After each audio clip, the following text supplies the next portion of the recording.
Okay, that's it. I'm moving to South Africa. I'm coming, bro. I'm coming. We're brothers. We're brothers. I'm moving. Woo! The South African government have done, if you can't beat them, you join them. They realize the economy is shambles. They can't beat the superpower of Nigeria. So they are joining. You guys should be lucky you don't have Nigeria trying to visit that your dead country, bro. That your country that is a deep hole. Your country is like a cramp-fist jungle. You should be lucky that you have Nigerians with their money trying to come and invest in your country. You should be begging us, bro. Keep your ego aside. We all know your boys are broke. We are the big boys. You guys are the peasants. Yeah? Stay in your lane, bro. Stay in your lane. Fuck off. Yo, what's happening, guys? It's your boy Uncle P. I'm back with another episode. Guys, it's been a couple of days, since the president's announcement. You guys saw the video I played in the beginning. The insults have been crazy. You know, and this is what I was saying. The one thing about Nigerians is the intelligence that they claim to have doesn't even allow them to realize that they are proving South Africans right and everyone in the world right. Why nobody should associate with them. And the sad thing is, they keep saying, I see a lot of comments about speck or cement. And I realize the ignorance that people have about the reality of politics and the game that politicians play. Do you know how many of you can name South African cement products that are South African, that are made by South Africans, produced, manufactured in South Africa? Just recently, these shoes that just closed down, which was not even locally made. Which is not even locally made. It's made outside the country. It was being shipped here. Sorry, the name is just losing my head. The one that Casper Nyovest was promoting. That shoes failed, and it wasn't even locally made, but it was locally owned. Why did it fail? You see, what people don't understand is South Africa, you can't say that you are bringing other markets in when the local market itself is not even succeeding. This is just a way of saying that you are bringing people in, but in a way that it's even more disrespecting, by making us look like as if we need this product when the reality is we don't. How much more value does South Africa needs to lose? At one stage, do you all remember the value that the South African passport carried? So here's something interesting. After a 10-hour flight from OR Tambo in Johannesburg, we connected in Sao Paulo to here in Goiânia, Brazil.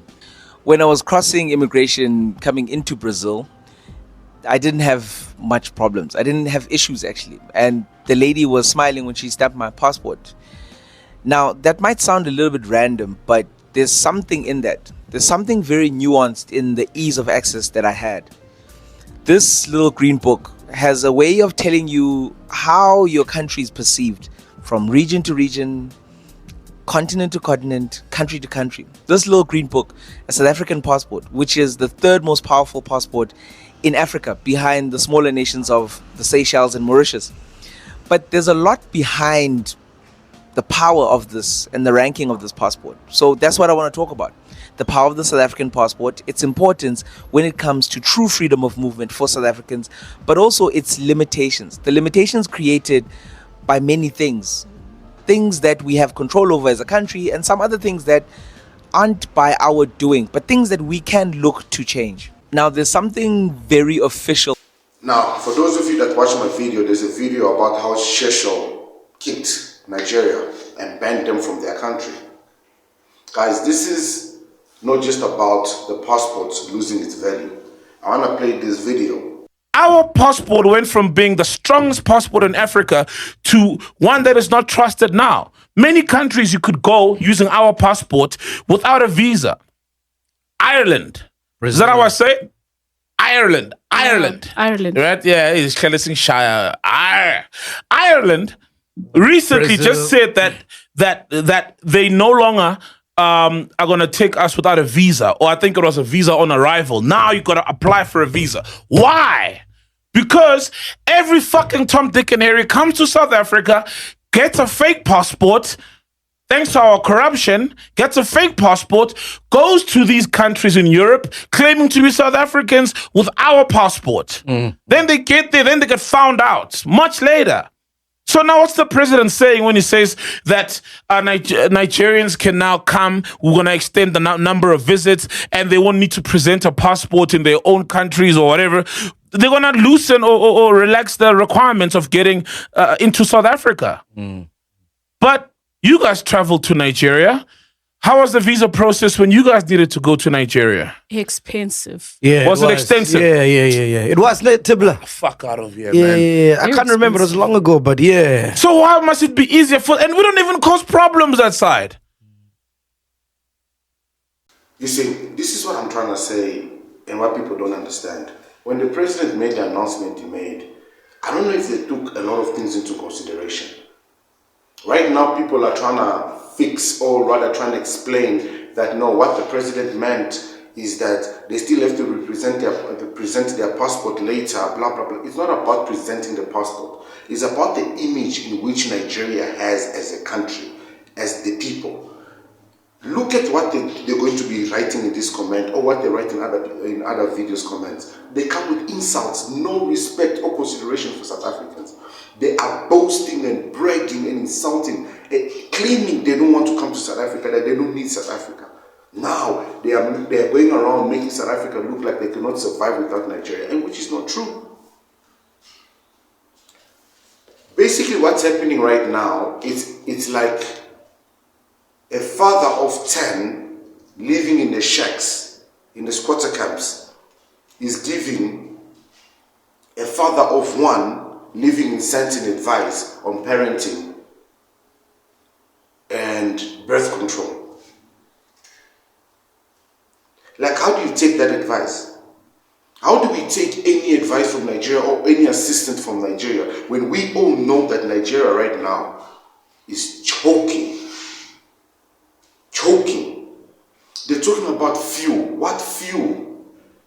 If we regulated the illegal foreigners in this country, and all those fuels that those buses and trucks that go to Zimbabwe, Mozambique is no longer occurring, and the proper system of export and import is happening, what fuel do we need from Nigeria? What products? Name any products. If somebody said maize. Somebody said powder. Guys, let's be realistic. We have Afrikaner farmers. Somebody's going to come here in the comments and say, oh, so you prefer the white farmers over your own brothers? Yeah, if it's big-headed that show up here, and you people won't even be farming food. You'll be farming powder. The sad reality about this thing that we are facing is the fact that even Nigerians who have sense in South Africa know that this is a bad idea. Opening the country to a bunch of Nigerians is not a good idea. Investors, I think visa free also, and the issue of Nigerian products, encouraging Nigerian products in the shelves of South African companies or shops or whatever.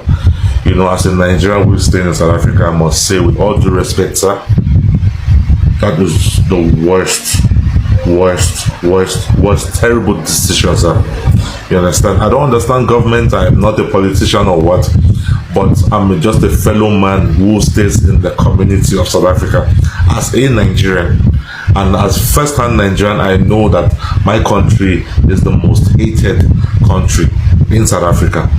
Right now, at this moment in South Africa, South Africans are trying to fight back and take what belongs to them. South Africans are waking up and are saying enough is enough. We are tired of these foreigners coming to our country and cause chaos. We are tired of illegal things done by foreigners. I know that South Africans also commit crime, but it's their country. There's nothing more painful than somebody else comes into your own house and does bad. It's more painful than when you do it. You understand what I mean?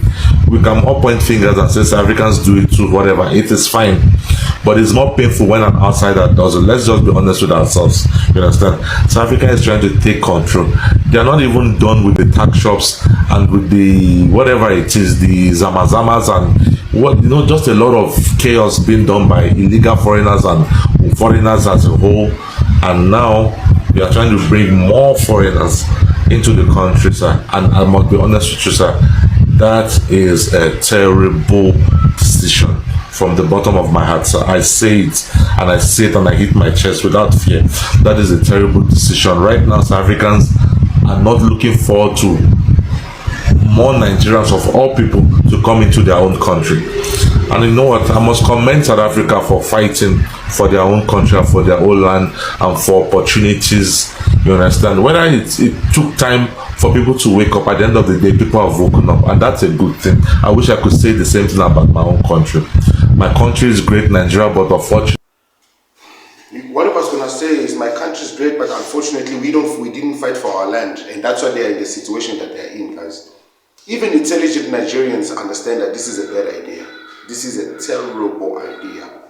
Opening the country to more foreigners. And worst part is we know that these foreigners are gonna use these permits, these multiple entries to try and legalize themselves in this country, and they are pretending like they are not. And worst of all is that these foreigners, they are here in the internet insulting South Africa, laughing and mocking South Africa. Yet, they are claiming that they don't want to come to this country. Guys, I am extremely disappointed at the decision that the president has made. And I know that South Africa is going to fight. That's one thing that I know for sure. That South Africans are going to fight. They're not just going to lay down and allow this to happen. But the fight is no longer about stopping this from happening. This fight is now about realizing that the ANC and the DA are not for the people.